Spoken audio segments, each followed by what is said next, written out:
Thank you for joining us for this Wednesday evening service of First Baptist Church in Lucedale, Mississippi. While this Wednesday service is still online and online only, I want to remind you that our Sunday services are now live in person. We've changed our Sunday schedule just a little bit. Our worship services are now at 8:30 in the morning. Sunday school is at 9:45, and then we have a second worship service at 11 o'clock. We invite you to join us. And our Sunday night service we're calling Sunday Night Live. It's at 6 o'clock. Right now we're still meeting in the fellowship hall. We hope to transition back to our sanctuary very soon. Tonight I want to talk with you about faith, but specifically I want to outline some characteristics of great faith. Sometimes we have an idea that great faith can exist only in the life of some Bible hero or some modern day mega pastor or missionary. But in fact, in this story that we're about to look at, great faith is found in the life of a mother. She was not a Bible hero at all. And when she appears on the scene, she appears to the disciples to be more of a problem. In fact, she was a problem with a problem. But that woman had the capacity for great faith. Let me tell you her story. It comes from Mark chapter 7. I'm going to begin to read in verse 24. Of course, the same story is told from a little different perspective in the Gospel of Matthew in chapter 15. I'll also be reading you a verse from that chapter as well. First, verse 24 of Mark chapter 7. Jesus left that place and went to the vicinity of Tyre. He entered a house and didn't want anyone to know it, yet he could not keep his presence a secret. In fact, as soon as she heard about him, a woman whose little daughter was possessed by an impure or an unclean spirit came and fell at his feet. The woman was a Greek, born in Syrian Phoenicia. She begged Jesus to drive the demon out of her daughter. Jesus said, "First, let the children eat all they want, for it is not right to take the children's bread and toss it to the dogs." She replied, "Lord, even the dogs eat the bread, the crumbs that fall from the children's table." He told her, "For such a reply, you may go. The demon has left your daughter." She went home and found her child lying in the bed and the demon gone. Matthew puts this twist on the story in verse 28 of Matthew chapter 15. Jesus said to her, "O woman, your faith is great. It shall be done for you as you wish." And her daughter was healed at once. I'm sure you know the story, and as you see, Matthew recalls the measure of this woman's faith, Jesus' measure of the woman's faith, and it was Jesus, by the way, and not me, who calls her faith great faith.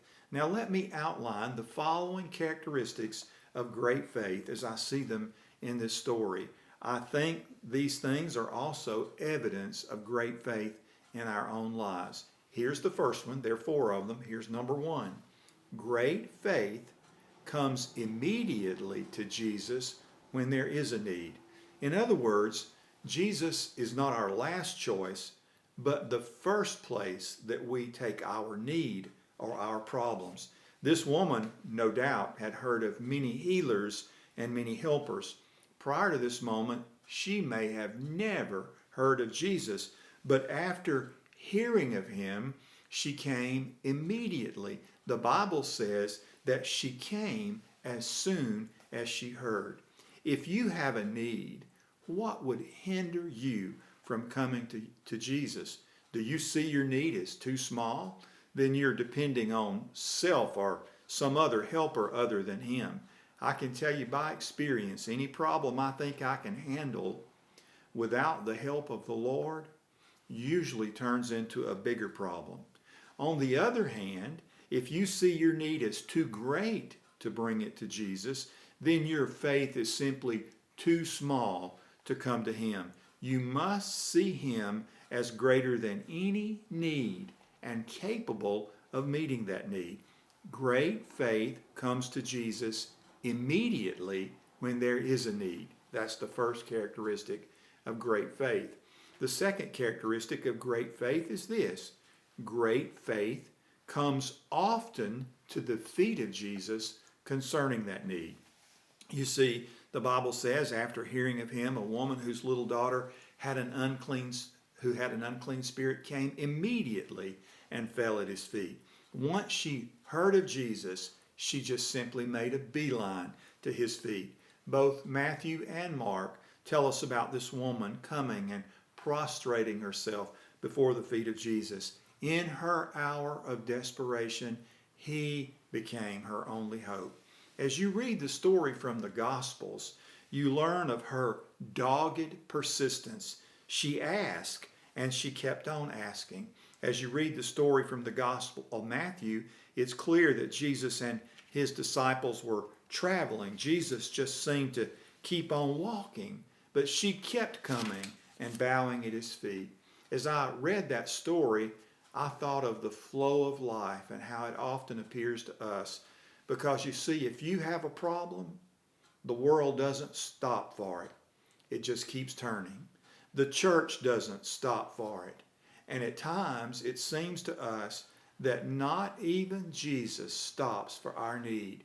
It appears to us that he keeps on working in other places and in the lives of other people, while all the time you are desperate. But great faith is not deterred. Great faith is focused. Great faith is desperate and dogged in its determination. Great faith makes its way to the feet of Jesus and keeps on coming to the feet of Jesus. In fact, in Luke chapter 18, Jesus shares the parable of a woman who asks a judge for help against an adversary. The judge never acted on her case, but she never let him forget it. She just kept coming until finally Jesus said in his parable, she wore him out with her coming, and he granted her request. Jesus shared that parable not to say that we wear God out with our coming, but to show that God is not at all like that unjust judge. He is more than willing to help us. He hears us. Therefore, we ought always to pray and not to faint. God will not ignore our need. So great faith perceives this willingness in the heart of God, and at the same time perceives his great ability. Even though the world continues turning and life seems never to stop, great faith makes its way to the feet of Jesus, coming again and again until the answer is secured. Mark 7:26 says, she kept asking him to cast the demon out of her daughter.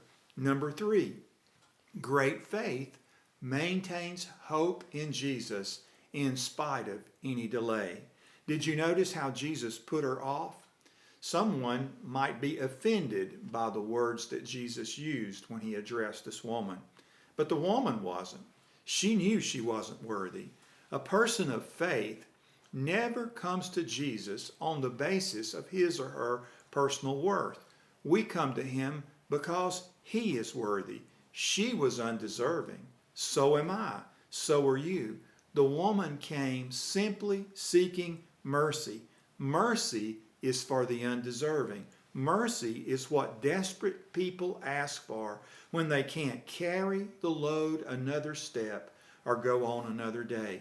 Are you desperate? Do you need his mercy in some situation in your life? How long this interaction lasted between Jesus and the woman, we're not told. Matthew does tell us that the disciples were irritated by her presence and her persistence. They wanted Jesus to send her away because Matthew said, she keeps shouting after us. She refused to give up in spite of the delay. Have you ever noticed that there's often a struggle when you pray? Sometimes it seems to me like there are just layers of resistance to my praying, things I have to press through and just keep on pressing through. Jesus struggled in prayer in the Garden of Gethsemane, but he prayed through until he had peace with God concerning the matter about which he was praying. This woman, this mother, prayed this matter through. She kept on asking. She kept on pleading. She kept on coming to the feet of Jesus. She refused to be denied.